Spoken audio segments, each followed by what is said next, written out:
The backhoe has caused a few back aches. The seat's helping, doing what it can for my back. But the scoop comes in handy for some extra storage. I was actually going to drive a Bobcat, but Guinness World Record said they weren't going to open a subcategory for that one.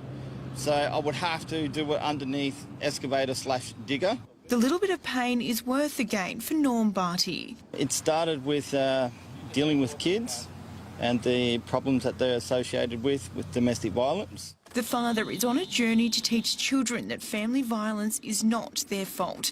He's raising money along the way for a wellness retreat for kids. We do a bit of kayaking, we go out in country, we teach kids just to slow down, get out of their mind and come back to what's around them. He's travelling more than 5,500 kilometres from Townsville to Brisbane to Canberra and then back to Brisbane, but he can only chug along at 30 kilometres an hour. Now I will go down looking at Mackay, back through to Emerald to Toowoomba, and going down the back way to Canberra.